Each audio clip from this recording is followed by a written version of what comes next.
நீங்க எல்லாருமே இந்த நியூஸை பார்த்திருப்பீங்க. இந்த நியூஸ்ல ஒருத்தவர் இறந்துட்டாரு. அந்த வீடியோ போட்ட லேடியுமே வந்து ஹராஸ் பண்ணிட்டாங்க. இதுல யாரு சரி, யாரு தப்புன்றத நான் சொல்ல போறதில்ல. பிகாஸ் நான் வந்து ஜட்ஜ் கிடையாது. அதுக்கு கோர்ட் இருக்கு, போலீஸ் இருக்கு, எல்லாம் இருக்கும். ஆனா இந்த வீடியோ பார்க்குற பல ஜட்ஜஸ் இருப்பீங்க. உங்களால ஈஸியா ஒருத்தவர வந்து ஜட்ஜ் பண்ணிட முடியும். அண்ட் உங்களுக்கு தீர்ப்பை வந்து கமெண்ட்ல கொடுத்து அவர் வந்து இறந்தாலும் பரவாயில்ல அப்படின்ற அளவுக்கு நீங்க ஈஸியா வந்து உங்களோட ஜட்ஜ்மெண்ட் வச்சுட்டு போயிருவீங்க. அண்ட் இந்த வீடியோல நான் என்ன சொல்ல போறேன் அப்படின்னு பார்த்தீங்கன்னா, இந்த மாதிரி ஒரு சிச்சுவேஷனை ஒரு பையனோ இல்ல பொண்ணோ ஃபேஸ் பண்ணா அதை எப்படி வந்து டேக்கிள் பண்ணணும் அப்படின்றத நான் இந்த வீடியோல இதுக்கு அடுத்த வர வீடியோல நான் வந்து சொல்ல போறேன்.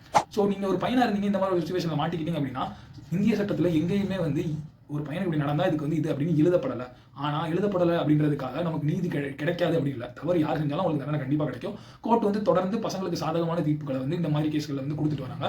டொமஸ்டிக் வயலன்ஸ் கேஸா இருக்கட்டும், மெயின்டெனன்ஸ் கேஸா இருக்கட்டும், டிவோர்ஸ் கேஸா இருக்கட்டும், பசங்களுக்கு ஃபேவரான ஜட்ஜ்மெண்ட்ஸ் வந்து வந்துகிட்டு தான் இருக்கு. ஸோ ஃபர்ஸ்ட் நீங்க என்ன பண்ணலாம், இந்த மாதிரி ஒரு வீடியோ பார்த்தீங்க அப்படின்னா மென்டலி நீங்க வந்து ஸ்ட்ராங்கா இருக்கணும். செகண்ட், உங்களுக்கு பக்கத்துல இருக்க போலீஸ் ஸ்டேஷன்ல போய் உங்களோட சிச்சுவேஷன் எக்ஸ்பிளைன் பண்ணி நீங்க வந்து பிஎன்எஸ் செக்ஷன் 356 டெஃபமேஷன் கேஸ் கொடுக்கலாம். என்னை பத்தி தவறான ஒரு இதை வந்து இந்த மாதிரி சோஷியல் மீடியாவில் பரவிக்கிட்டு இருக்கு அப்படின்றத வந்து நீங்க வந்து கொடுக்கலாம். போலீஸ் உங்க கம்ப்ளைண்ட்டை ஏற்றுக்க மறுத்துட்டாங்க அப்படின்னா ஒரு அட்வொகேட்டை தயவு செய்து அணுகுங்க. ஒரு அட்வொகேட்டோட போய் நீங்க இந்த வந்து கேஸை வந்து நீங்க ரிஜிஸ்டர் பண்ணலாம்.